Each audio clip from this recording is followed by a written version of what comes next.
Hi everyone, just before we get into another episode of What a Load of Bulls, we just want to give a shout out to our partners, Newcastle Car and Truck Rental. Newcastle Car and Truck Rental are a locally owned company servicing Newcastle and the Hunter. Todd Holden and family pride themselves on being part of the local community, and you feel that when you step through their doors. It isn't a different person every time you call, it's the same people taking care of business and taking care of you. So next time you're in need of a rental, be it a truck to move, a ute for those everyday DIY jobs, or a car to get the family around on a day out, be sure to contact the team at Newcastle Car and Truck Rental by visiting www.newcastlerental.com or by calling 02 49 081 081. And don't forget to tell them DJ and Simon sent you.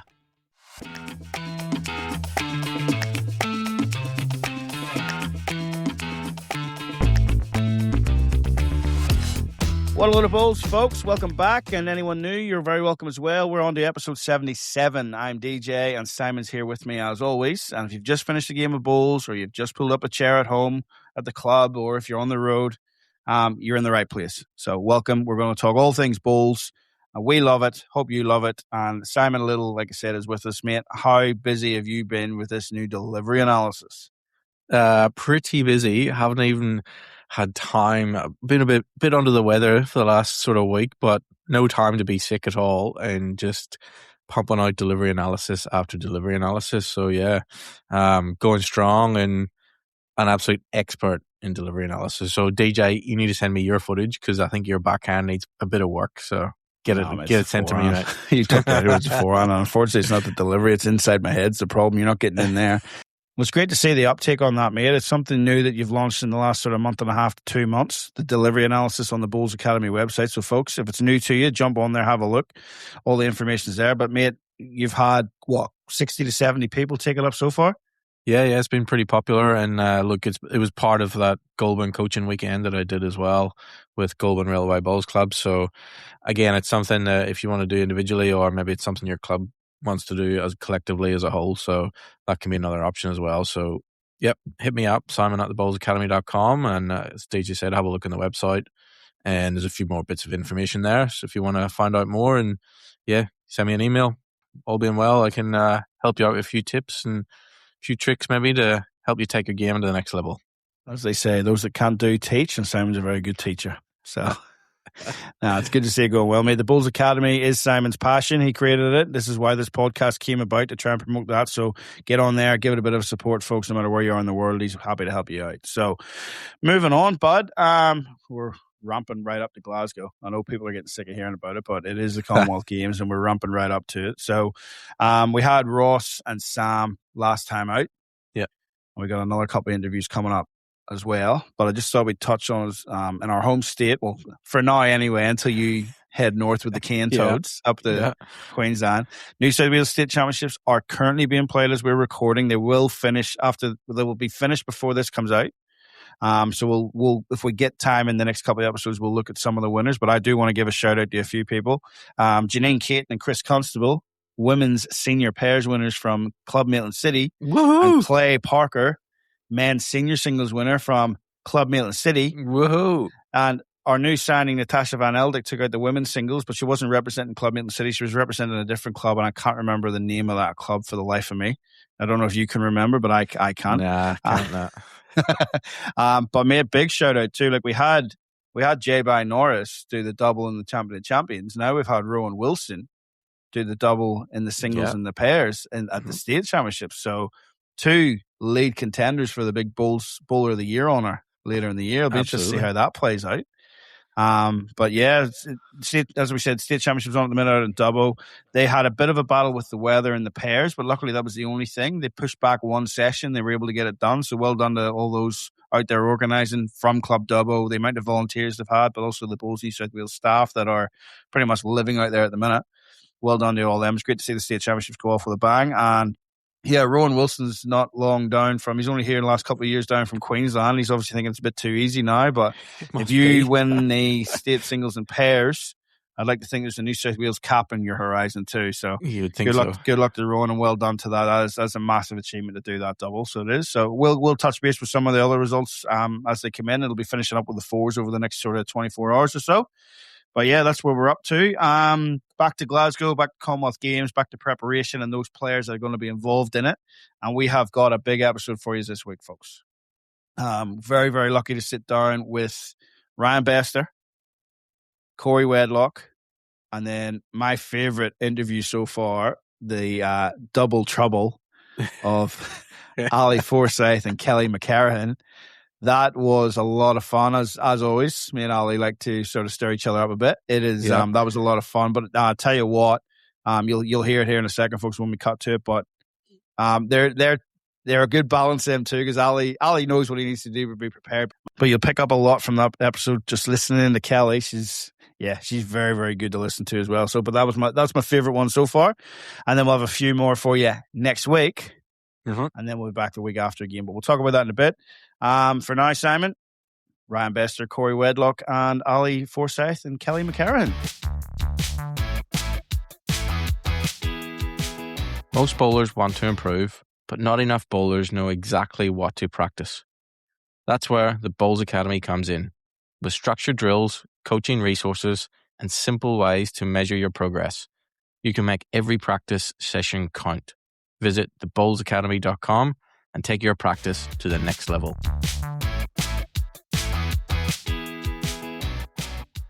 All right, ladies and gentlemen, back for another Commonwealth Games interview. And we've got an absolute living legend with us this time, about to head off to his 7th Games at only the age of 41. It's none other than the Master Blaster, Ryan Bester. Rhino, thanks for coming back on, having a chat with us, mate. No dramas. Always enjoy having a chat with you. Yeah, absolutely. Mate, 7 games, all the way back to Manchester in 2002. Yeah, I was only 17 then. Yeah, oh, mate, unbelievable. How's it feel to get picked again? Yeah, it's always a thrill. Obviously, I think the Worlds and the Commonwealth are the 2 biggest events. But the Commonwealth, you get all the interaction with all the other athletes, and it's more of a global. It's on TV and more exposure, so it's really special like that. And just the other day, a Canadian CBC, kind of like what Channel 7 is here, they did an interview and can do a story on me over there. Nice. So that was good. So they came to Musgrave Hill to do some video and some shooting. So, and the person interviewed me in 2002 as well. She even remembered that. So how good was that? Yeah. So it's always special, Commonwealth Games. And in Canada, we got 10 silver medals and 2 bronze, and Canada's never won a gold in bowls. So hopefully that changes in the near future. Well, you've contributed to 3 of those, 2 silvers and a bronze. So yes. Absolutely. The gold, I'm sure, is there, because you were back-to-back runner-up actually in 14 and 18, weren't you? Yeah. Yes. So hopefully one more, mate, if you can do it. Yeah. But mate, that's awesome that they still remember that too. It just shows you the mark that you've left. Because the other thing is, you've been out here 20 years now, haven't you? Going on. Yeah. It's almost half my life now in Australia. So I came here when I was 21. Yeah, and like you said, I'm 41 now. So unbelievable. Almost half Canada, half Australian. Yeah. The accent hasn't dropped off though. Yeah. Nah, good on you, mate. Absolutely. Congrats. That's a phenomenal start. I mean, you're up there with some legends like, Brossie from New Zealand, Robert Will from Wales. That's fantastic to be picked for all those games, man, and to keep doing it. So, and still plenty more in you if you wanted, I suppose, too. Like, there's plenty of older people still going into it. So, now, mate, well done to you. Yeah. Well, mate, like we said, based in Australia now, just give us an idea of what sort of hoops you have to jump through, what boxes you need to tick with Bowls Canada to make sure they're still happy that Ryan Bester is the man to lead the charge at the Commonwealth Games. Yeah. So, but every 3 weeks, I give a call to our coach, Derek Dillon. So we keep in contact what I'm doing here, what tournaments I've entered and training and stuff like that. We have a psychologist, and we do Zoom meetings, at least once a month with the whole squad. So still keep quite involved. We played the Atlantic International Challenge last September, October. I went back to Canada for that. Yep. So I still know all the guys in Canada, and Kelly McKerihen and Emma Boyd, who were picked as well. They're out here in Australia, just because Australia is the best place in the world for bowls. So can't argue. Yeah. So still do all the boxes with Canada, and lots of correspondence with Bowls Canada and the other athletes on the team. That's really interesting to hear, because that's obviously stuff we don't see from behind the scenes, but it's arguable, mate, that Canada is one of the smaller nations when it comes to the likes of Australia, Scotland, and all that there. and that's not in a disrespectful way. It's just not like a powerhouse nation. As much as you've done for, you've certainly driven it up there. We can only play bowls for 4 months of the year there. Well, exactly. And to see that you're having weekly, fortnightly meetings, you're on with a psychologist once a month. Like I know from speaking to some other guys in this arena here that some of the bigger nations don't do that. Like sometimes you can go months without hearing anything. So it's really good to see that how much buy into the high performance stuff that Canada actually does. And we've had a chat with Kelly as well, and she said the same thing. Like it's absolutely brilliant. And it must really bring you together as a team and give you that real team ethos. Yeah, it is really good. Our team manager, his name's Derek Dillon. He's originally from Australia, but he's been in Canada for 25 years. Yep. So he's got family on the sunny coast. So, whenever he comes down, he always comes down and pops in and have a meal and have a chat. So it's really good. It's kind of like the Jackaroos.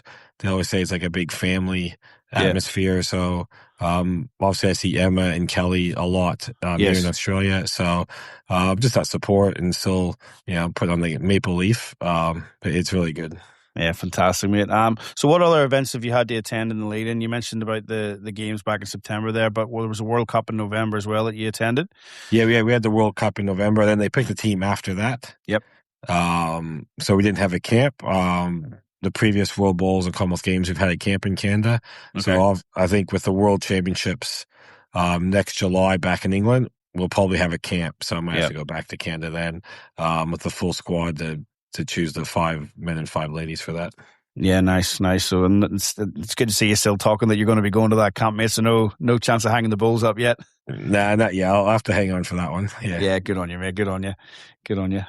So there's not too many big events like you guys do. We were just talking off air there too about the amount of test series and stuff. Like I spoke to Sam and Ross, and they're having test series every month or so against each other with Wales and England. Scotland's been involved in that. There was a 4 Nations there only a few weeks ago. The Aussies have been over to Glasgow twice within the space of 2 months already this year as well. So you aren't hammering it as much as that. So what are you doing? What's your preparation like individually, Ryan? Are you rolling up a tweed head on the indoor to get more carpet play, or are you just relying purely on your competition bowls? Yeah, I took April off bowls, and then we had our state championships in Queensland, and then we had obviously the Australian Open.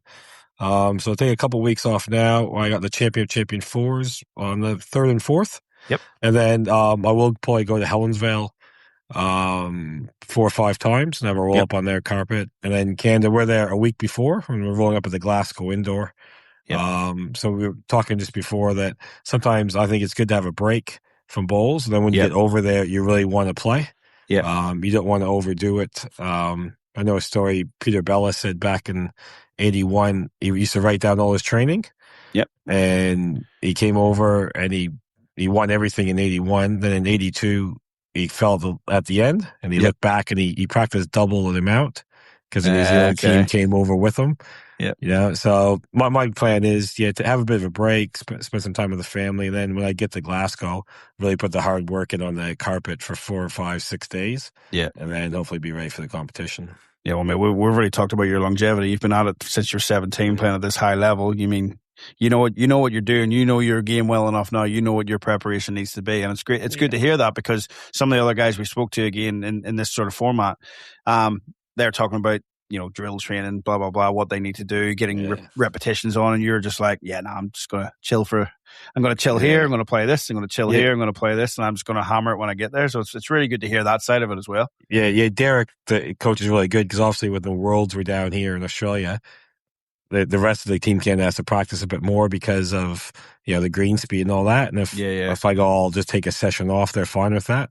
Where like over in Glasgow, getting used to the carpet, I won't be taking a session off. I'll be going full bore at it. But you just have to know what you need and don't overdo it and don't underdo it. So when do you get on that plane to head over? 14th. 14th of July is when you get over there, and then you've got 4 or 5 days at Glasgow Bowling Club. That's going to be the Canadian I think we're going to have a couple of matches against New Zealand and Scotland and all that. So we'll have practice and a bit of gameplay as well. Yeah, nice. And then there's only we've spoken to a lot of people with this, there's only the 3 days prior to the start where you actually get into the arena and get to test out those 4 rinks that are there, mate. What's your thoughts on that, and how are you going to best utilize that time? Well, obviously you can probably watch a bit as well when other countries are playing, see what hand they're going to play. And a lot of time, you watch is, it's got 2 rinks are going to be on the broadcast rink. So just watch what hands they're playing and any irregularities in the green. So just do that. Just try to get as much information as possible. See if from morning to night, if the speed changes at all. Yep. So just do that, and we'll all work together as a team, with the coaches and obviously with John Bazier I'm playing the pairs with. I probably have a bit of an advantage because I'm playing both events. Well, that was my next question. You jumped in there too. Yeah. Same as like Gary Kelly. Yeah. The Four Nations event, he won both golds. It might be an advantage, just because the other pairs will be sitting off, not doing much for 4 or 5 days, and I'll be in on the rink. So it'll be interesting how it goes. With the countries, some picking 2, some picking 3. Yeah, I was going to ask you about your thoughts on that too, and to touch on that, because we spoke to the other guys about this too. Like Sammy Tolchar's just playing the singles, but Ross Owen's he's playing the pairs. He's playing both, sorry. And then we spoke to Ali Forsyth too, and Ali's only playing the pairs. He's going to sit around for 4 or 5 days before he actually gets back on the green to play and what they're going to do. But you're right, mate. You get to play your singles first up. Yeah. And then you go into the pairs. Looking back, we probably could have just made it like play singles and pairs and then just have a straight knockout triples or something like that. So everyone gets to play 2 events. Yeah, potentially. So a bit of strategy from the countries, how they pick their team, and we'll see at the end what worked. Yeah, it's definitely the bigger nations have certainly gone for the 3 because it's tough enough dwindling that down to 5 at times, let alone having to dwindle down to 2. So you can see why they've gone for the 3. But yeah, the whole setup of it all is just really, really interesting. It's a new dynamic. It's great to see how you're all approaching it in different ways and how you're going to do that. Yes. So yeah, absolutely. Are you all over yet where your base is going to be and how far from the venue and stuff? I think our hotel is, it's walking distance. I think it's kind of right beside the venue. So that'll be really good as well, because previous games, you have to walk through the village, get to the bus, and, you probably waste 2 hours getting there and back. So now you can have your game, walk back, chill out, then go back. So that'll be a bit of a strategy as well, how to use your time. Yep. Obviously, I'm at bowls clubs a lot, so I probably don't want to be sitting around too much. Yeah. So I think that's going to help all the athletes. I know the Commonwealth Games on the Gold Coast, Scotland, hire an apartment across the street from the greens. So the athletes could go, have a shower, just chill out and get away from all the bowl stuff and just relax. Yeah, happy days. So you're not one to sit there and just watch it all the time. You like to get away from it and chill out. Yeah, I get away. Yeah. You got to shower your head a bit, man. For playing at the top level that long, there's only so much of it you can watch, I suppose. Yeah, it's true. There is. Just on that too, mate. So what's your thoughts on the format? You've seen it all. Like Manchester way back in the day was 21 up. Then you've gone to the next 2 games has been sets play on Northern Hemisphere, Southern Hemisphere. You played in Delhi where there was an artificial. We're now indoors for the first time, and we're very close to a BPL format, which you know very, very well. I haven't played the last couple of BPLs, but you've played a heck of a lot of BPLs and won them. So what's your thoughts on this particular format? I think it opens the field up a lot. Yep. Because you only have to play 2 or 3 good ends in a row or a bit of a break and get in the one end tie break, and anything can happen. Yeah. But I know a lot of people, you read stuff on Facebook, why is it that? But they had to do it to be included in the games. So you'd rather have bowls in the games and not include in the games. Like I'd rather play 21 up.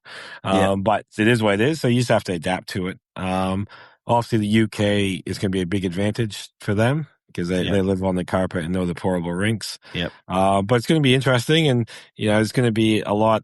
Could be one on the coin toss, and whoever makes that last bowl.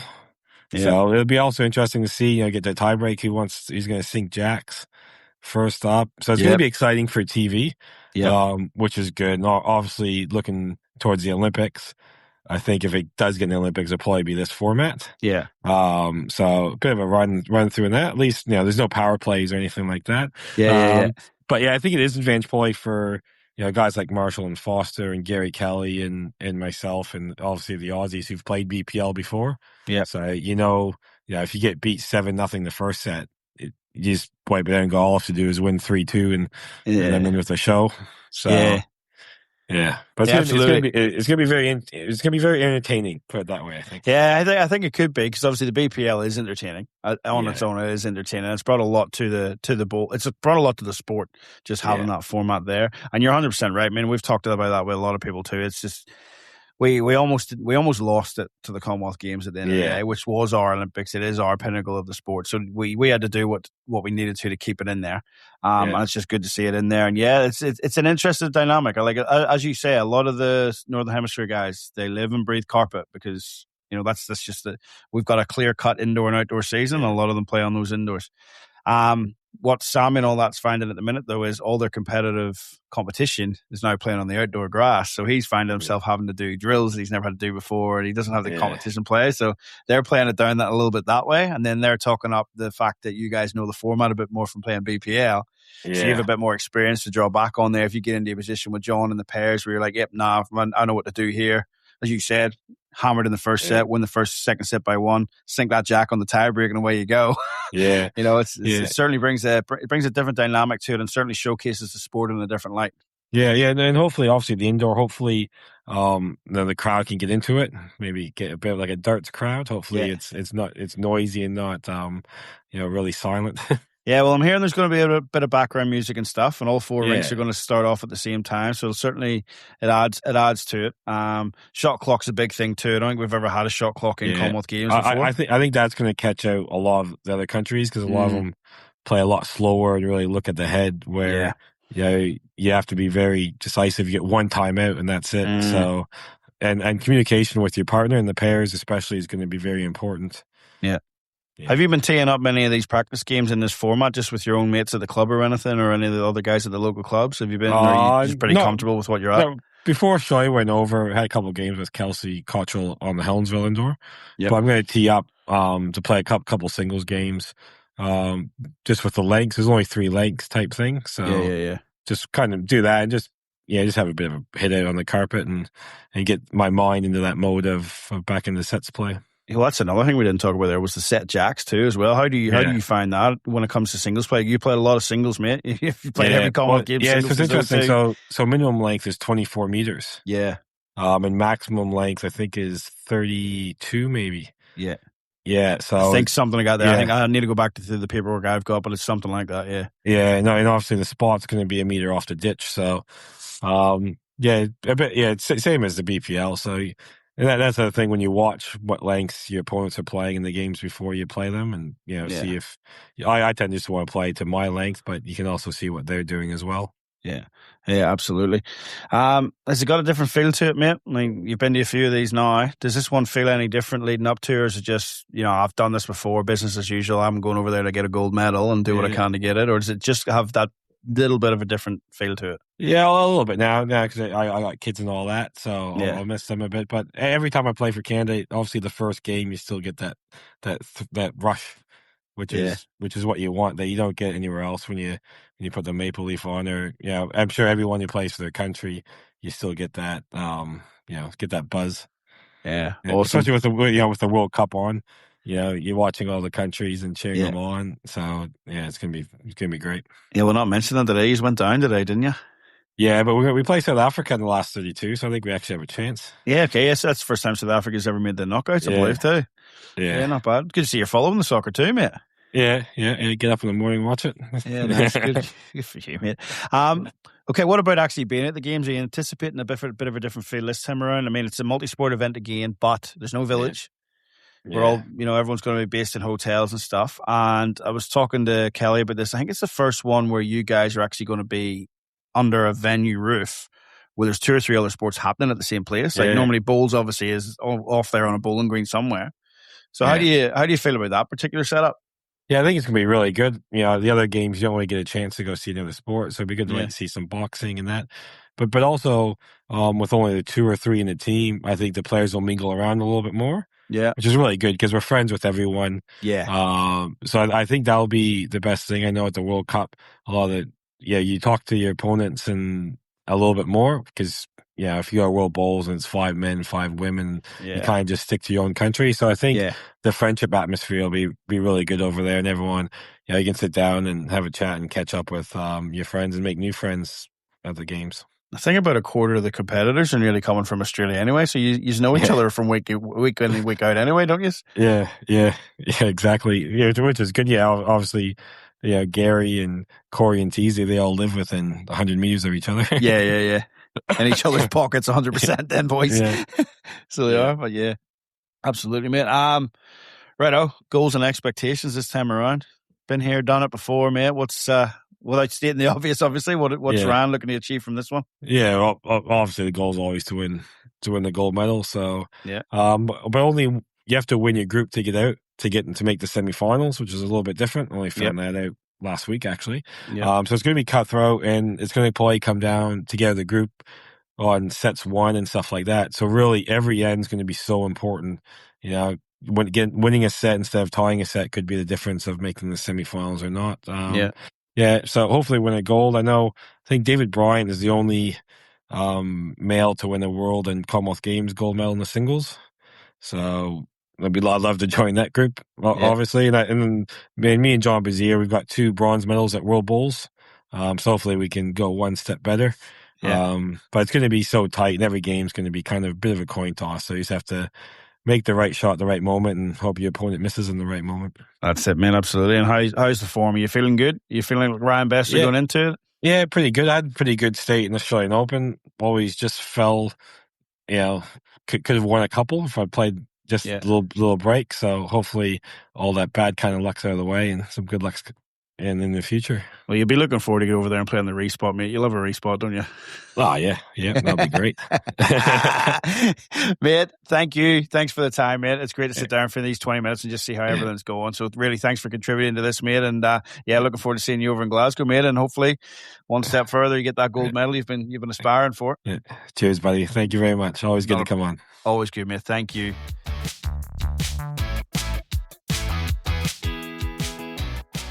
Well, folks, I hope you've all enjoyed that interview so far with one of the world's best. I just want to take this time to welcome on board a new partner of the Waterloo Bulls podcast and the Bulls Academy, and that is Dhaka Architecture.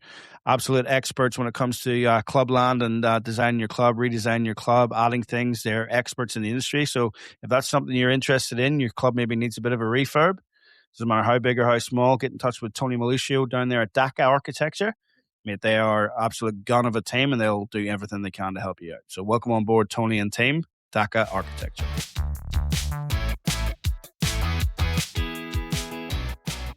Continuing our Commonwealth Games theme, folks, and we got 30-year-old, second-time Commonwealth Games, Corey Wedlock joining us. Corey, thanks for giving up the time, mate. I really appreciate it. Thanks, DJ. Thanks for having me, mate. Yeah, not a problem at all, mate. Let's, before we get into the Com Games, you had a pretty okay Australian Open there, didn't you?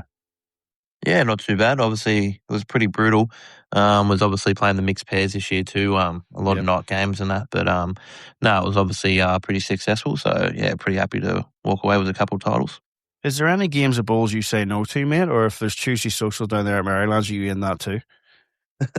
It depends how good the partner is, I suppose. I mean, but that was a serious Australian Open for you. Mixed pairs winner, mixed pairs winner with Jamie Lee, who went on to win the women's singles as well. Men's pairs back to back. Who did you play with in that one again? Just some Irishman, I think, from Warilla, maybe. Oh, Jeremy Henry. No, he was a good one. No, I was with Gary. Man, obviously that's some achievement to go back to back in that as well. And then just missed out on the men's fours as well, buddy. So on a fairly deep run on the singles. So obviously in good enough form leading into preparations for Glasgow. Yeah, obviously. It's been a pretty hectic 6 months. A lot of bowls. But yeah, I'm pretty happy with how I'm playing. But hopefully I can keep that form up and bring that into the Commonwealth Games. Absolutely, mate. Right, let's talk about the preparation. So obviously, only a few weeks ago it was announced officially you and Teys are going to be playing the pairs for Australia. How far back did this preparation for this particular event actually start for you, Jackaroos? Yeah, good question. I'd probably started back. We had a big camp in Traralgon on the indoor surface there where we played quite a lot of singles and pairs matches throughout the 3 days. Yep. Starting early in the morning and finishing at night. Like what Com Games is potentially the schedule is going to be like. So it started off there, and obviously a couple of trips to Glasgow to test out what the surface potentially going to be like. Obviously, we don't know what exactly it's going to be like with the portable rinks, but yeah, some good hit-outs there in Glasgow. Obviously, the World Cup in Malaysia too on the portable rinks was a good hit-out as well. And then obviously we played Malaysia in a test series as well over in Malaysia as well on them portable rinks. So, yeah, there's been quite a lot on, and but it's been good though, obviously. But yeah. Yeah, well, this, like we said, I mean, that last 6 months for you has been hectic. I mean, between going to the UK twice, as you said, you've just changed jobs as well after, 7 years at Warilla? You've made the move to Maryland. Platinum Pennant obviously was taking up a lot of your time as well, and then the Australian Open, and that's only naming a few. That's not even counting Everest and things like that there. Like, do you take any individual roll-up time, or is it purely just game after game after game after game, competitive games, getting your hand right for Glasgow?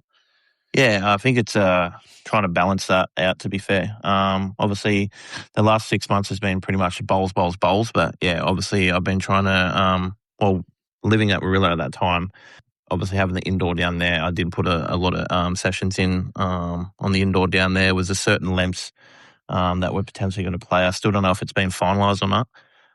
But, yeah, obviously playing them certain lengths and then just going out and having short, sharp sessions, obviously just working on something that I'm not happy with. It might be a length for a certain shot or something that is that I think that I'm not going too good at. I'll probably go out and give that a good hit out. But obviously the last 6 months has been a lot of just match play, to be fair. Yeah, that's it. And you've done pretty well when you've gone on to Glasgow too. I mean, you're pretty comfortable on the carpet, so shouldn't be too alien for you when you get over there. What other things do you guys in the Jackaroos go through in preparation for a games? I guess it's your second time around, but what's the off green stuff that you guys might have to prepare to that other nations might not be familiar with? Getting the best out of each other. Obviously, I'm playing pairs with Teysy and just sort of working out that combination and what works well for him, what makes him tick, and obviously the don'ts and what he doesn't really like. So it's just trying to build that relationship off the green. Obviously, I'm lucky enough that me and Teysy are pretty close. Yeah. And we know each other's game pretty well anyway. But yeah, I suppose just trying to just work on them little 1%ers off the green that can put us in good stead, obviously, heading into the Commonwealth Games. Yeah, well, you've played a fair bit together, and you aren't too the format's familiar for you anyway. Obviously, with the BPL stuff, so it's not something that's you are really having to overly adapt to. You know it pretty well. Mate, how was it? Those trips to Glasgow? Did you play at the same indoor club the 2 times that you went over? Yeah, so we played the Glasgow indoor club there. Thoughts on the carpet in comparison to what we get out here in Australia? What's your thoughts on the carpets? No, it was very good. Obviously, that's probably one of the best carpets I've played on. And then speaking to some of the locals over there, apparently that was one of the worst ones. So, but yeah. Wow, yeah, so it's quite interesting. But yeah, obviously the 2 times I went over there, speaking on behalf of myself, I absolutely loved the carpet, to be fair. Yes. Obviously every rink had something different, but no, it was very true. Pretty kind speed, and yeah, I was pretty impressed with the setup. So something like that pops up in Glasgow with the SEC, you're going to be pretty happy with that? Yeah, 100%. Yeah, it's going to be an interesting prep for you. So let's talk. Well, we were just saying there, like you've played a lot of bowls, but a lot of it has been on the grass, obviously, because we're just blessed with the weather in here in Australia. That's what we play on all the time. There's not too many of the carpets around. I know there's a few more popping up, but they're still not indoors, mate, are they? We still have to contend with different conditions and that because it's just canopies. So what are you going to do in the next 4 weeks to really get yourself right for heading over to Glasgow? Yeah, so obviously I spoke to Gary a little bit about this, but obviously it's been pretty hectic. And I'll probably put a few training sessions in on the green, probably at Warilla, as that's probably something like similar, to be fair. Obviously, it's not going to be exact, but put a few sessions on there. And then obviously just getting my my mindset ready, I suppose, more so. Just obviously it's been, keep mentioning it, pretty hectic. So just trying to get mentally prepared for that. And then obviously we'll have a few hit-outs once we get over there. I think we're going to Dublin for a series against New Zealand and Ireland. So we'll have a few hit-outs there. Then I think we'll head back down to Glasgow and have a hit-out against Scotland there. And then obviously we'll head into camp. And then, hopefully get still not confirmed if there is going to be a practice rink or not, but hopefully get on a practice rink. If not, we might not even get on the actual rink until we actually start. So I suppose it's just about adapting to whatever we come across. Absolutely. So what we're hearing from the other nations and from a bit of prep for behind the scenes, there's going to be obviously the 4 playing rinks, but you guys aren't going to have access to this venue until probably 3 days before it actually starts. Yeah. So that's every participant of every nation fighting it out for whatever scraps they can get on these things. So it's going to be, and that's what I want to talk to you about too, because I've spoke to Sammy Tolchard and Ross Owen so far, and those guys are lucky enough, they're playing the singles, and in the men's, that's first cab off the rank. Yeah. You're going to have 3 days, hopefully, of practice on these greens, but then you're going to have to sit and watch for 5 days until the pairs kicks off, really. So how have you thought about how you're going to handle that? And if you have, what's your plan for that? I suppose it's just going in with a fresh mind. Obviously the singles players are going to have a fair hit out before the pairs starts, but like we all know, them carpets tend to change after a few days. Like was a bit more wear, so it could be an advantage going in there sort of with a fresh mind compared to some of the singles players. Obviously playing 3 or 4 days, the carpet might change and they might be starting to get frustrated that it's sort of changing, and then we're coming on to and playing it sort of how we see it sort of thing. So I suppose it could work both ways. Obviously the carpet might stay the same and it might be a bit of an advantage, but like I said, it's short, sharp formats. You're going to have to be on the ball from the get-go anyway. So I suppose it's just taken, and every rink could be different too. So it's just head into each rink and each game with a new mindset and hopefully try and get the job done. Absolutely. Well, Neil, I'll ask you your thoughts on the format too. Obviously, like we said earlier, it's not something that's new to you guys, playing BPL for as long as what you've played it and winning so many of them as well. What is your thoughts? It's only your second games. So what is your thoughts on the change up in this particular format for Commonwealth Games? Obviously, as a player, I think it's quite brutal, but I'm just happy to obviously see lawn bowls in the Commonwealth Games. Obviously, we're very fortunate enough to be there, so and I think it's a good marketing point too. Potentially, that shorter format is something that we could potentially get more people watching our sport.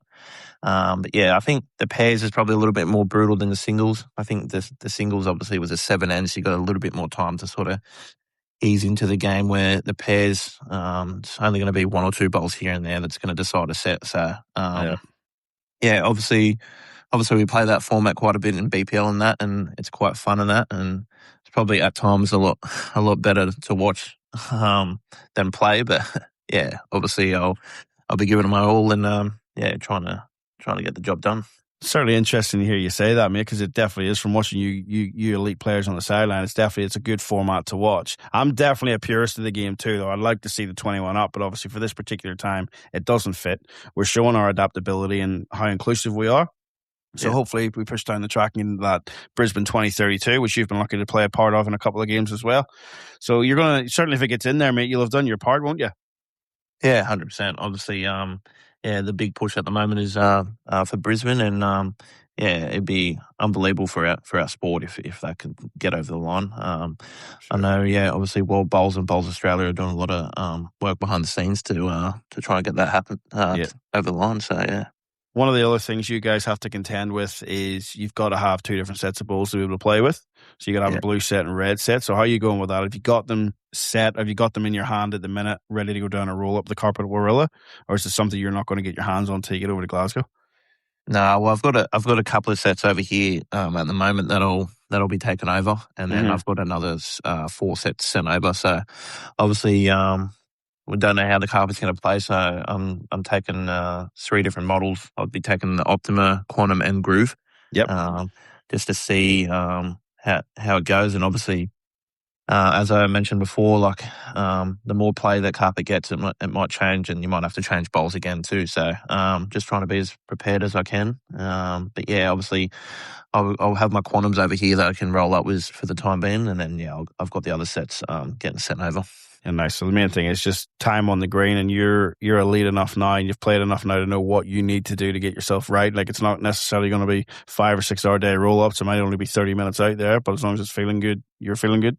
Yeah, 100%. Just I think for me, obviously, was how much I've played too. Just trying to keep fresh and not trying to overdo it. Obviously, just short, sharp sessions is pretty good for me. So if I feel like I'm not ready, I'll keep going and keep putting some more sessions out there. But yeah, really looking forward to just getting over there and getting stuck into it. Absolutely, mate. So, what's your thoughts as well? Back on the format, thoughts of countries that were able to pick either two people per team, and someone will play singles and pairs, and others have picked obviously like Australia and Scotland. And England. They've gone with the 3-man team. What's your thoughts around those options? I suppose it's a tough one, really. I mean, at the end of the day, the country and the nation's got to do what they believe the best for them and what's going to be most successful for them. But obviously, fortunate enough in Australia where we've got obviously so many good players, and lucky that they've gone with just 3 players. Otherwise, obviously the 2 would be pretty brutal. But obviously, I think it's a slight advantage. I'm not going to lie. Obviously, having obviously a singles player potentially playing singles and pairs is definitely, I think, will be a little bit of an advantage. But at the end of the day, if they think that's going to make their country more successful, then happy days. Absolutely, and especially with having the inability to roll up potentially in between, because the schedule is 8:30 in the morning until 10 o'clock at night. Like, there's just going to be no time in between for you guys, even just to get on the TV rinks and just have that roll up. So it's going to be an interesting one, really, isn't it? Yeah, no, 100%. But looking forward to the challenge. Yeah, obviously, obviously got my best mate over there too, playing with. So, like I said, we've been there and done it before on that format. So, there's no reason why we can't get over there and get stuck into it. And you reckon the amount of BPL you've played is a bit of an advantage for you? You plan to, like, if you're getting into a certain situation in a game, you reckon you'll be calling back on experiences at the BPL, or is it different? What would you say? I think it's going to actually be quite important on just how you the shot clock. Obviously, I know a lot of other countries out there don't play till shot clock, and obviously me and Teysy, when things are going well, we don't really even communicate at all. It's just back each other. Like, we know that if we're playing what we want to play, that they're going to get the best out of each other. So I suppose that's going to be a big one too, especially when in high pressure scenarios and you've only got like 30 seconds to work with, trying to execute that. I know we've had a few hit outs already with the shot clock in the international bowls, but it'd be interesting to see how some of them other countries go with that shot clock. It is. Well, from interviewing some of the guys, it's interesting to hear how they're preparing for that, because as you said, outside of really potters in the UK, there's no events really with shot clocks in it. Are you going to be okay without Wayne Turley there holding up the power play banner on the sideline, mate? Will you be able to handle that, do you think? Yeah, I think we might be right, but if we're down by a few on a set, we might need that power play on. You just never know. It's very interesting format, man. I'm very keen to see how it plays out. Definitely different for the Commonwealth Games, but something that, as you said as well, I mean, we're just happy the sport's in there at the minute, aren't we? Oh yeah, 100%. Obviously, there's a lot of other great sports and that missed out. So for us to get the nod and still be involved is fantastic. Well, without stating the obvious, mate, goals and expectations from this particular games, how's Corey Wedlock feeling going into it?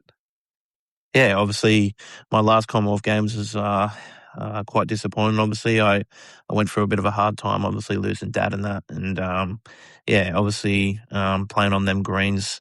Obviously, I had a pretty good preparation playing at Leamington Spa, but came to the games time and didn't quite go to plan. But obviously, I'm pretty hungry to obviously get a medal, but obviously gold is the main priority. But I'll be just giving my all. Anytime I get to represent this great country and put on the green and gold is a fantastic opportunity. And it's hard to explain what it means to me. But obviously, and then to do it with my best mate is also fantastic too, and be there for his first Commonwealth Games after just missing out on Birmingham. That's it. Yeah, it's a first one for Teysy, and mate. You said it yourself, like, you've got confidence in each other. It's great to hear you talk it up there, and not talk it up as such, but to turn around and go, I'm going for gold at the end of the day. Like, anything I'm happy to do, but I'm going for gold. You're the first one to actually openly say that. The rest of them will try to talk it down, mate. So hopefully that goes in your favour. But Teysy's in great form too. Obviously, mate, he's just taken out the Australian Open singles for the second time. So you've got to be happy with where the games are at for the two of you.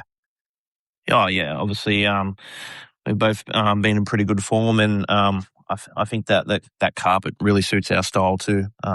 Obviously, trying to pack heads, and obviously Teysy's got a great runner too, where he can pluck a few bowls out here and there, or smack the head when we're in danger. So, I think that if that carpet's obviously quite good and quite true, yeah, I do really like our chances. But yeah, obviously it's all about adapting to. Yeah, we obviously don't know what we're going to get, but No. yeah, obviously just staying positive and confident. It's very, very interesting. Just the 3 days before the carpets go down, like normally with these things, like you want to have them down and stretched and all that there.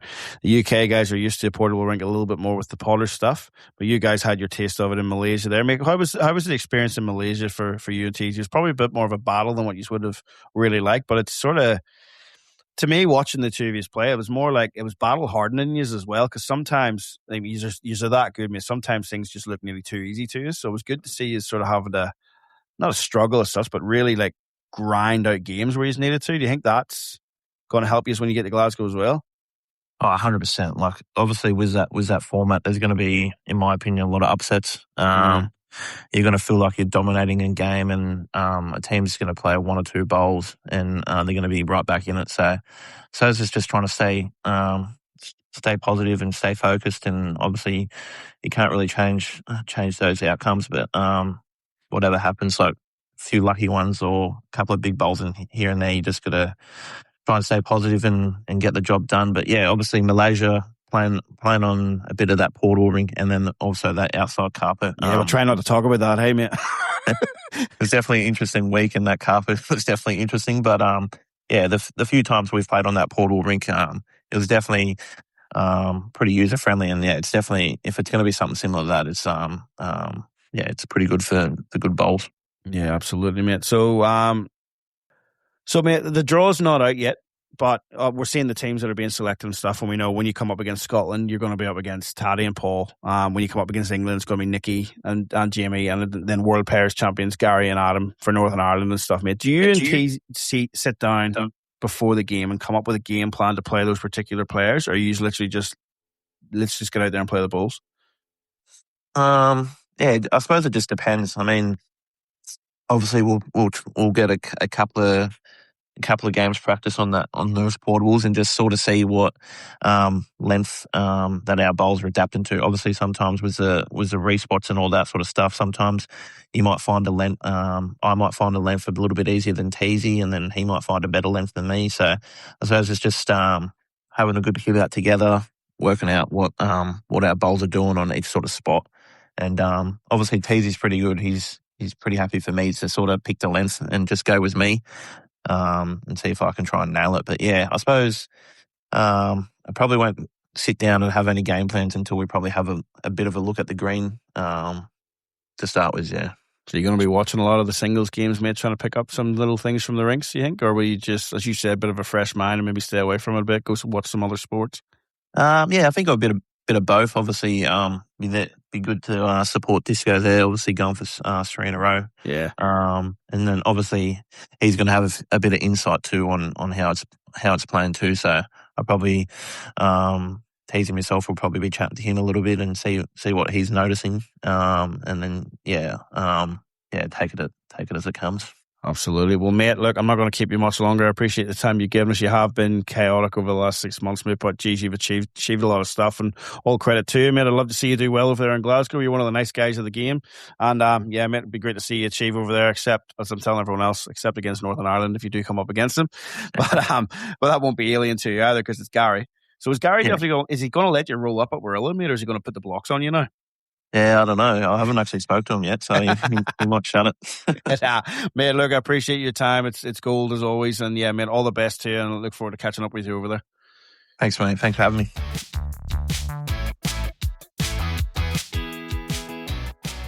Every committee's got a big decision to make. How do we set the club up for the future? Well, a MacMax canopy means more bowls, more events, and more use of the club all year round. That's good for players today and great for tomorrow's members too. For the future of your club, make it a MacMax.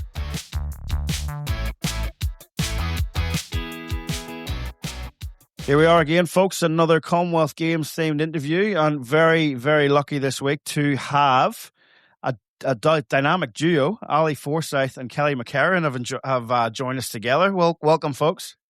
Thanks very much. Thanks for having us. Thanks for having us. It's good to have you. Well, it's good to have you back, Kelly. We'll persevere with you, so we will. At least you're not wearing any East Maitland uniform tonight, mate. That's fine. I've got it on underneath, actually. Good on you. All right.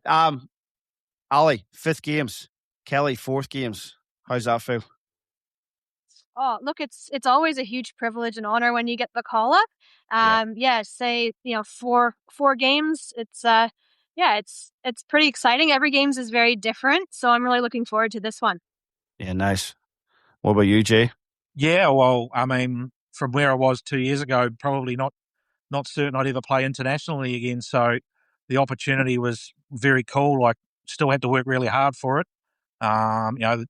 Certainly right up until the team was actually selected, like it was very 50-50. So no, the nerves are starting to build already, which is good. It's a healthy thing, and just can't wait to get on the plane to head over. Oh, geez, mate, you're getting me emotional already. We've only just started. Unbelievable. Now, well, it's good to talk to the two of you, obviously, from a couple of different perspectives. Obviously, a couple in the game, but representing 2 different nations. But not only that, you are based in Australia now, which is not your nation. So you just have to go through a whole different selection process. So it's good so far. Like some of the guys we spoke to, Corey Wedlock, Ross Owen, and Sam Tolchard so far. But they're all based in their own countries and going through the selection process. So, Kel, we'll start with you with Canada. What's the selection process been like for you? How long ago did it really start gearing towards Glasgow? And what sort of hoops and that have you had to jump through to make sure you got picked? Yeah, so we go through a monthly reporting program with our coaching group and support staff and whatnot. So we've continuously had contact with overseas and back home in Canada, even though we're based here. So reporting, obviously, they have to be looking at results and things like that along the line that contribute to that selection piece. In the past, we have had to go back occasionally for trials and selection camps, but this one was a little bit different where we didn't have to. So it saves a trip and all that travel and the extra dollars behind that to go back home to trial for it. But this time around, we didn't have to. So probably because it was a smaller games, a smaller team being picked, and trying to save a few dollars here and there. So put my name in for availability, and got the nod. Happy days. And Jay, as you said, it was a little bit different for you. Last time we had you on the podcast, there was a little bit of, if, buts and maybes, and you set out a few targets, one of those being to go over to Perth, qualify for Potters, and go over there and perform at Potters to see how you went. I know from talking to you personally, there's a little bit of disappointment when you didn't make World Cup, but you got another crack in Malaysia, mate. So what's the process been like for you over the last sort of 12 months to make sure that you were back in the frame?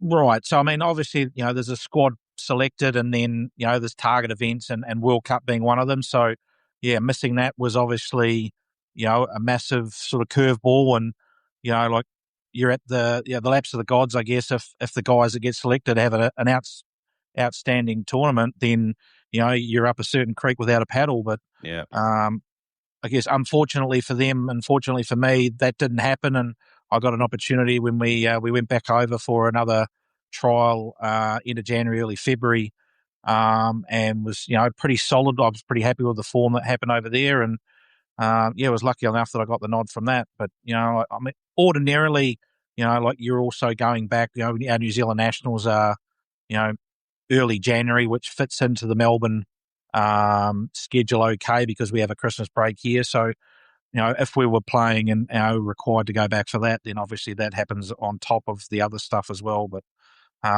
once again, a little bit different this time around with it being indoors and portable rinks and that. So it's a very different sort of, I guess, selection process from their point of view and what they need us as players to be aiming at. Was there as much contact as what Kelly maybe had with Canada, or was there a little bit of sort of like just silence for a while and a bit nervy? And there's the basic information that the whole squad gets, but then it's sort of, I guess, they can only target the actual players that are playing. So it's a little bit of wait and see for the ones that are on the fringe. Yep. Because it's probably not quite the time to be sort of, I guess, or asking the selectors for feedback and that sort of thing. I guess you really can only just put your head down and keep putting the results out. To make it harder for them to leave you out, sort of thing. Yeah. And Kel, how was it living with them during that process? pretty stressful. Now he's probably the most competitive person I know. So obviously, he wears his heart on his sleeve, and when you go through, the ups and downs of selection, non-selection, and whatnot, I completely understand, that emotional roller coaster can go with it. So obviously, I'm his biggest cheerleader. So super happy for him that finally got the nod again. But it wasn't easy going through that, because I just want the best for him. So yeah, and probably a little bit more nervy too, because you guys got selected a little bit earlier than what the Kiwis did, didn't you? Yeah, so you've got that added bit of he knew you were going and he wanted to go too.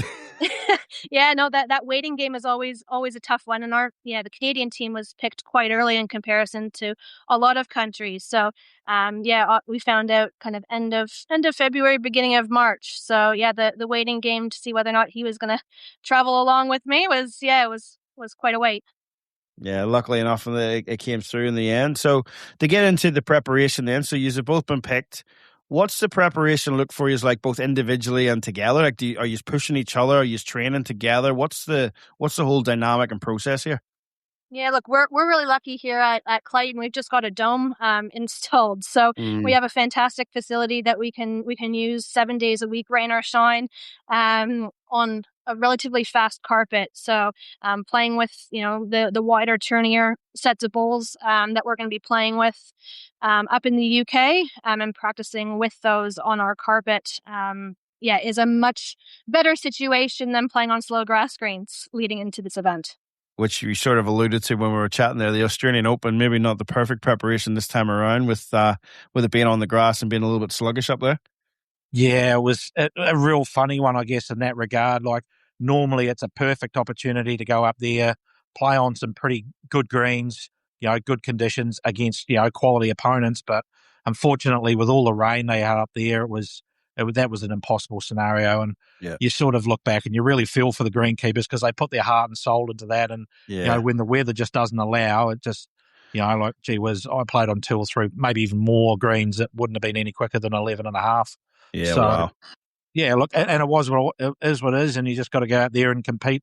So you're still getting the competition, but, look, I know from my perspective, like, I've spent the best part of 2 months training, on our carpet, getting used to that speed, and just was not ready for that. So it was probably a bit of a curveball in that regard. Did the best I could. Wasn't the results I was looking for. Played okay on the Helensvale carpet, which I was sort of relatively pleased with, but, like, the end results quite weren't where we were hoping for. But anyway, we move on, and it's an interesting one. It's an interesting one for those players based in the Southern Hemisphere. Like I said, we talked to Ross there and Sam, and obviously the UK season is completely different. We have a clear cut winter season, which is all indoor, and a clear cut summer season, which is outdoor. Now, Ross only found out a couple of weeks ago he was going, but Sam's known since January. Now, neither of them, who are prolific in the outdoor, have actually stepped foot on a grass green this time around. They've had to purely stay indoors for that reason you just said. The grass greens in the UK are not quick. Yeah. Was there ever a thought process of not to go to the Aussie Open this time around and just purely focus on carpet? Yeah, or did you see that as, look, as you said, it's competition. It's repetitive competition. Maybe it was worth it.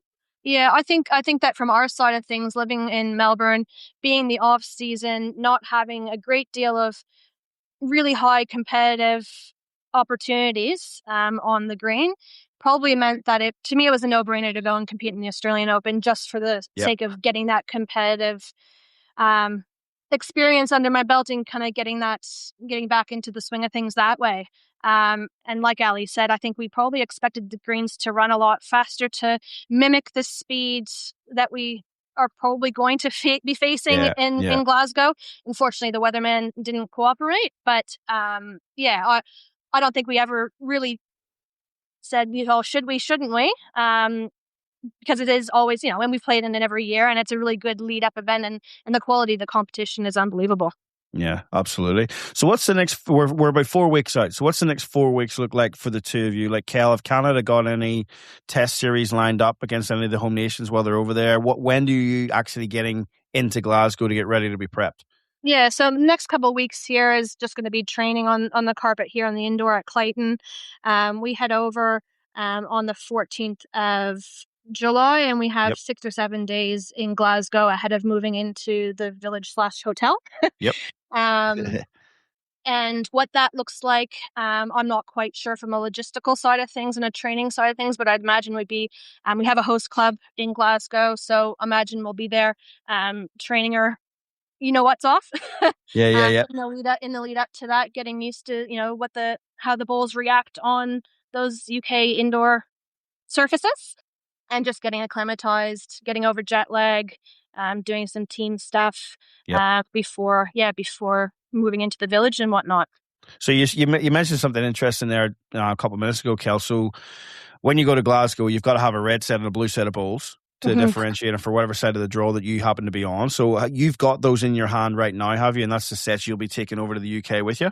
Yeah, sure do. So I'm lucky enough with previous competitions that I've competed in that I have a red and a blue set for Northern Hemisphere conditions and Southern Hemisphere conditions. So I have a pretty good idea of how they react and how they work, and I'm pretty confident with them. And it's just a good opportunity to, leading up to the event, that I have my equipment with me that I can actually practice with, and I don't have to wait till getting to Glasgow to find out how the bulls are going to react and if there's any differences between sets and so forth. Yeah, no, awesome. What about you then, Ali? So 4 weeks. When do you guys actually get over there? I believe from talking to some of the fellas, you got a test series in Ireland beforehand. So when are you leaving Australia to get over there, and what are you going to go through with the Kiwi team? Yep. So we depart on the 11th, or I think actually some of the Kiwis depart on the 10th. Yep. So we're all sort of flying slightly different directions. Some of us through Hong Kong, some through Singapore.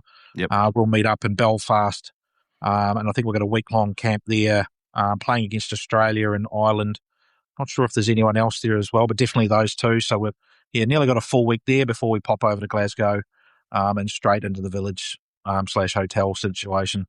Nice. And you're only going to get the 3 days prep actually on the greens that you're going to be playing on, because we know the portable rinks. It's going to be a similar setup to what you've seen in Malaysia. But you're at the multi-nations and Kelly at the World Cup. How is reacting to that? Obviously, it's good to have those prep events. Like, as Kelly said, they're going to have a host club. They're going to roll up in. You guys are going to God's country and having a test series in Belfast. And then, but to actually get on and into the facility you're going to be competing at, and you only have those 3 days, how's that feel? Like, what are you going to do to best utilize that time? Yeah, I think it's going to be really important to be smart with the time that we have, because yes, we have 3 days access to it, but there's only going to be limited time in those days. Because every nation's got the same 3 days. Right. So I think it's, we're going to have to be really smart of how we use that time, how we kind of map out the rinks. Yeah, I'd imagine there'd probably be less gameplay on it and a lot more training, practice, statting, learning what the ins and outs and of how the green is reacting. And that I'd imagine that would be probably similar for most countries. But yeah, I'm not sure. We're just going to have to play things by ear and be adaptable and flexible. And it's a very different game scenario this time around. So just got to go there with an open mind and do the best we can. Absolutely. And a little bit different format too, in particular with nations had the choice to pick 3-man or women teams or 2-man and women teams, and you're from 2 nations that have gone different routes. So not only, Ali, have you got that 3 days prior to prep, you've then got to sit on your backside for 5 days while the men's singles play and wait for the pairs to kick in. So 1, what are you going to do there? And 2, Kel, are you looking forward to the fact that you're playing both events and you're going to get the women's pairs first up and then the women's singles? So you're going to get a lot more time on those greens. Do you see that as a bit of an advantage? Yeah, it can't hurt. I think the more reps, the more chance you have to get into a good rhythm, the more you get the opportunity to learn what the ins and outs of each of the rinks are and what particular quirks, or hopefully there aren't any quirks, but learning the lines of the green and really getting into a good rhythm. And I think that, if you can get into a good rhythm on the carpet, that's the name of the game. So definitely, having the luxury and privilege of playing in both events is something I'm really looking forward to. And what about you, Jay? What's the mindset going to be for sitting watching for 5 days? Well, I think that makes those first 3 days even more important, right? So we've got to try and get a gauge, and we might only get an hour or 2 on the greens each day. because there's going to be so many countries in the same boat, that I think we also have a host club that can facilitate some practice. Yep. So if we can get a judgment of what the speed roughly is and then sort of replicate that at our host club, that we can spend part of our day practicing and then part of our day obviously supporting our teammates. So it'll be a bit of a balancing act depending on how we're going and what that looks like. Once we actually get the practice and playing schedules, then we'll have a better idea on how our day pans out. But we've had a few discussions about it already, but it's hard to lock it in until we've got those. 100%. There's so many unknowns this time around, isn't there? But at your elite level of play, mate, do you get a gauge off the greens from even just watching other games played and what I'm studying totally. those? Yes, I think so. And that's one thing, definitely watching and sitting. And I think I actually talked to you about this, actually, even when I was at Potters, how much I learnt about the surface by watching other games. Yeah. Which I ordinarily wouldn't have done. Looking forward, if I ever get the chance to go back, definitely getting there a day early and getting a chance to actually watch in the crowd. You pick up the speeds, the tendencies, what the other players are using. What hand to play. What length to play. Right. So there's so many bits and pieces of information if you're switched on. And, part of that will be helping your teammates out that are playing the first week when we get to Glasgow. Yeah. Potentially doing a bit of analysis on the other rinks that someone might be playing a game on the next round or whatever. Just in general, trying to be a useful teammate and just rather than a knot and a log on the sideline. Yeah, absolutely. Absolutely. And, Kel, the other thing you've got to combat too, but we're playing the two events. I mean, you go well in all of them. That's 10 days straight of bowls. What are you doing to be prepared for that? Oh, I think the Aussie Open and playing as much and training as much as I can definitely helps here in the lead up. Being game fit, match fit is very important. The schedule I think has been released, but the draw hasn't, so we're not quite sure what that schedule might look for us in terms of how many games you're playing, what the gaps are in between the games, and so forth. So, I think short, sharp, fast games, 7 ends, 5 end sets. Even if you play 3 games a day, I think that we play enough here in Australia that it shouldn't be a problem. Yeah. It's something that you're conditioned for, aren't you? Yeah, absolutely. But yeah, there's a lot of unknowns going into that when it comes to the draw and what that looks like in terms of preparation and whatnot. Yeah. You said there about the new format. So it's one that we've never seen before at Commonwealth Games level, but we're very familiar with out here in Australia, obviously through BPL and things like that. Obviously we're indoor for the first time as well. So thoughts overall on that for Commonwealth Games being on the indoor? And 2, do you think you have got a little bit of, not an advantage, but it certainly helps having played in those having the BPL experience? Obviously, Ali, you've played a lot in it, and now you've been coaching in it. Kel, you've just had your first crack at it, but you've obviously watched a lot of it. So you can sort of dial into those experiences too with this particular format, can't you? Yeah, I think like the shot clock in particular, knowing how long your pre-shot routine takes and your delivery actually takes. So if the clock's winding down, that you're not freaking out. Yeah, absolutely. Buzzed out. But, and just, the importance of thinking kind of 2-3 shots ahead, anticipating what shot you might have to play, what your opposition's going to play, and not kind of waiting for their ball to stop to make a decision. You're really having to be on your toes in that sense and be a kind of one step ahead of the game in that sense. But look, BPL is definitely given me a really good experience when it comes to that shot clock. I think, I'm quite a fast player by nature, so I don't think that it's going to necessarily affect, the actual how long it takes me to deliver a ball per se. But it'll be definitely interesting when it comes to the pairs dynamic and crossover and communication of strategy and things like that in big moments. So it'll be very interesting on how it all rolls out.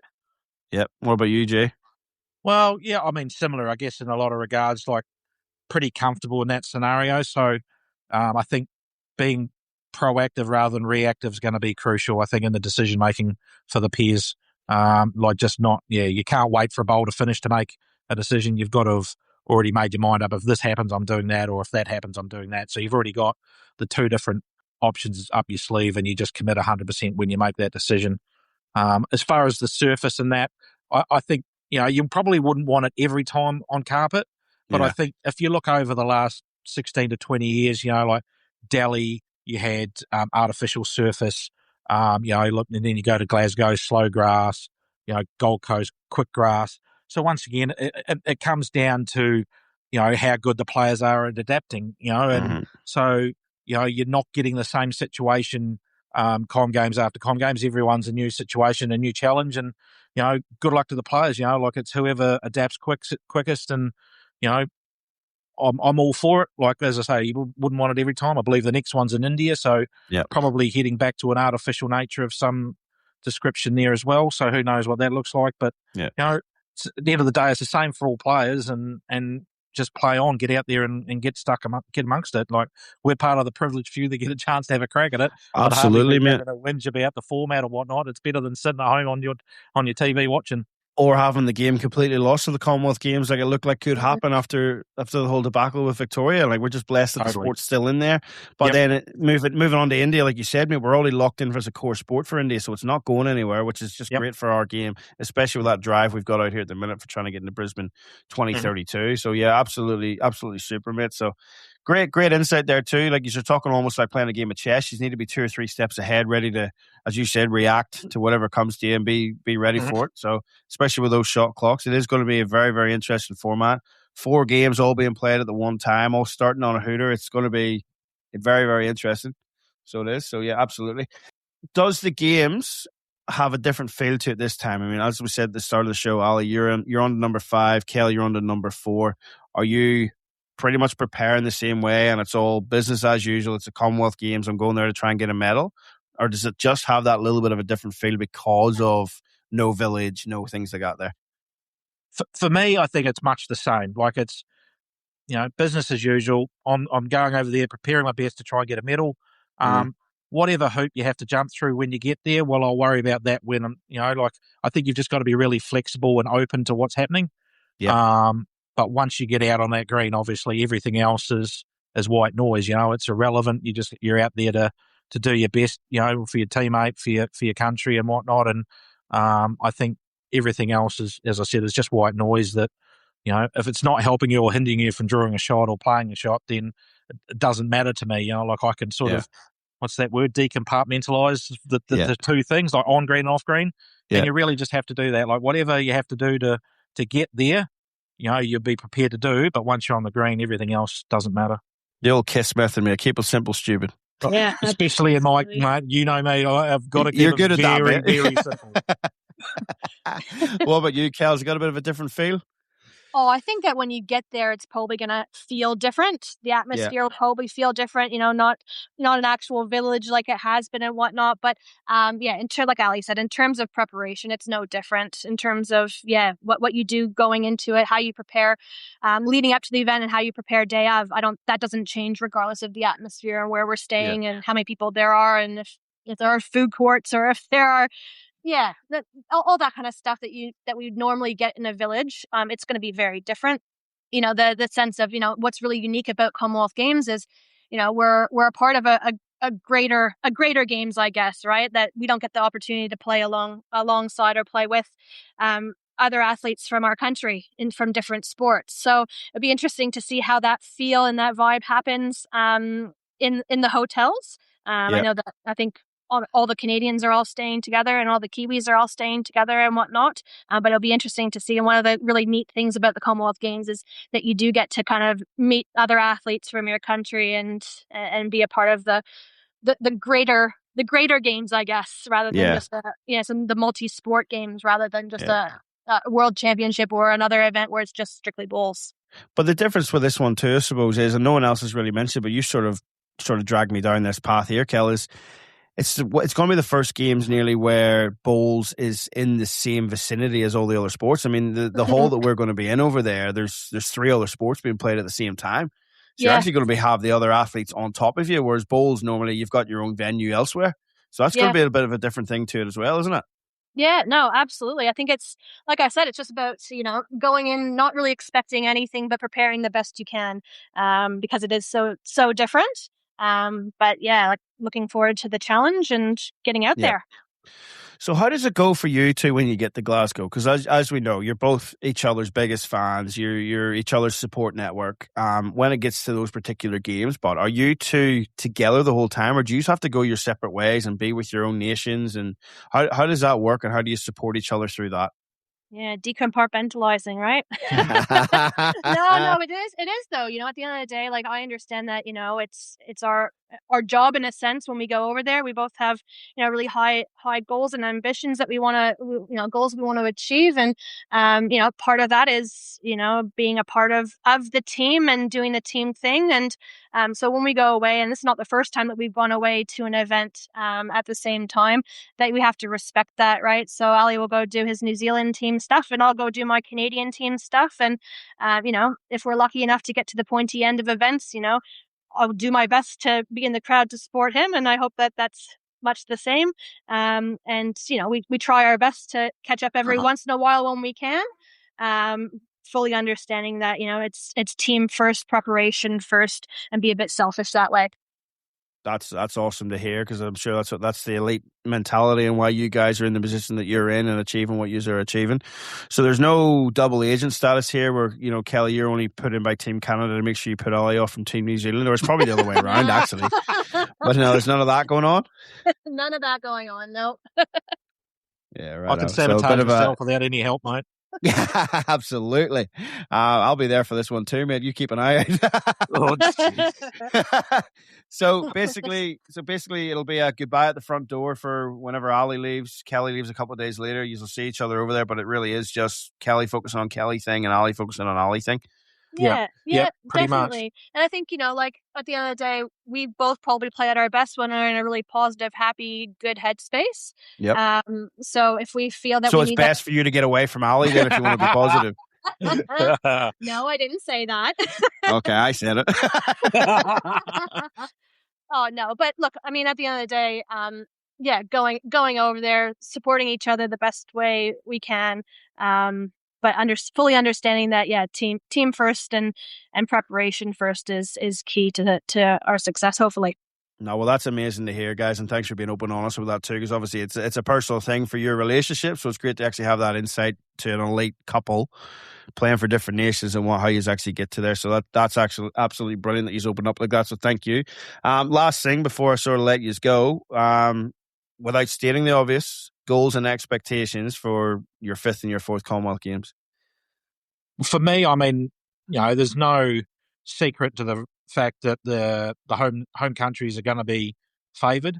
So, I think I'm still relatively bullish that, we can cause some absolute headaches over there, knowing the format so well. So, I mean, my goals and expectations are still a medal, obviously aiming for the big gold one, but,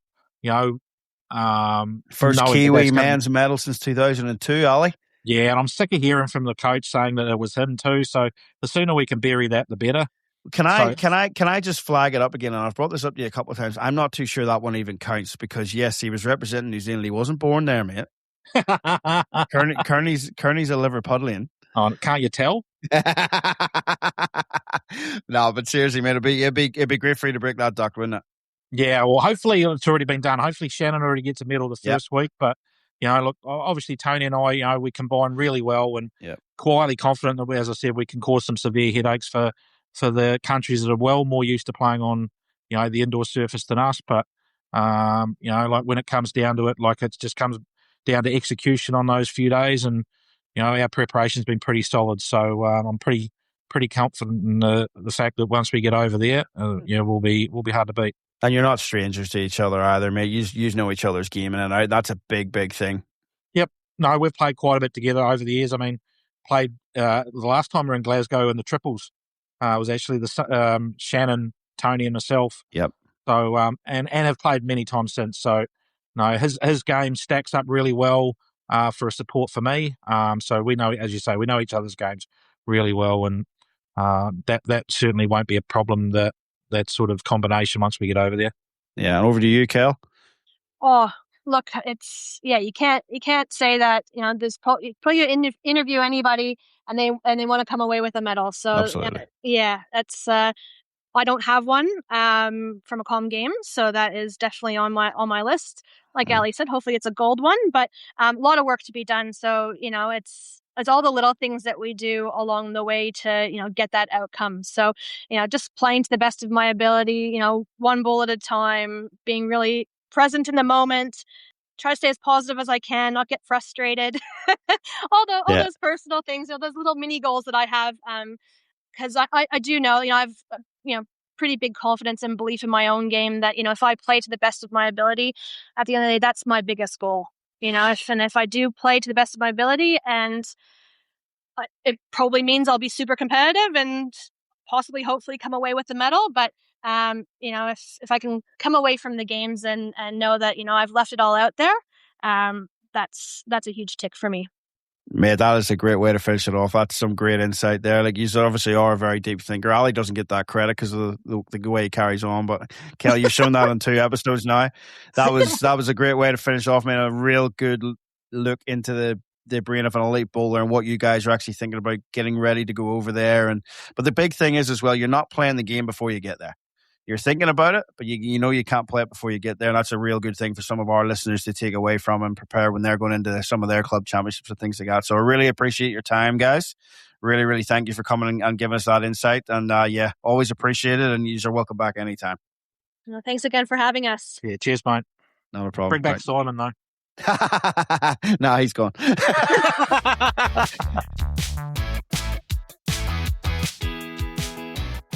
Oh, mate, that was fun reminiscing there about Ali and Kelly, but also just listening about Bester. He's done it all in the game. He was in so many of those major finals in a row to finally get the World Championship last time out. Now he's heading back to Glasgow for a monumental amount of games. It's insane how many he's been to. Starting all the way back in Manchester 2002. Obscene that his longevity is fantastic. He's been based in, as we mentioned there, he's been based in Australia for all that time as well. And then Corey, Corey's a well-established name, but he's a little bit sort of earlier in the path than some of these guys. So it's great to hear Corey and just how he's approaching things as well. He's about to get on a plane in the next couple of days and head up to Belfast to play in a test series, which was just announced there with New Zealand, Australia, and Northern Ireland at the good old County Antrim Jim Baker Bowling Stadium. So that'll be fun to check up on that as well. But yeah, mate, the Ali and Kelly one's very, very good. Bit of fun with Ali, but also just, Kelly's just great to talk to, man. She's a great mind for the game, I think. So, folks, we're not going to dwell on it too much. I hope you all enjoyed that. Simon's feeling a bit under the weather, so we're going to let him go and get some Lemsip or some cordial day and night, whatever he needs here at the minute. He's got a busy editing session to do. But tune in again next week, folks. We will be back with another couple of interviews for you. We're going to do consecutive weeks here. And we'll fill these in a bit more next week about what's coming up from there. But that was episode 77. I hope you all enjoyed it. And as always, keep that little disc on the inside. And good luck on those greens. Just before we go, Simon, I just want to give another shout out to Tony and the team down there at DACA. Great to have a new partner come on board. We're always searching for new partners. So if you're out there and it's maybe something you're interested in and you'd like a bit of promotion to the Bulls podcast platform, reach out, Simon at thebullsacademy.com. We'll send you what we can do for you. And yeah, we'd love to partner up with a few people that have the same passion for the sport as what we do.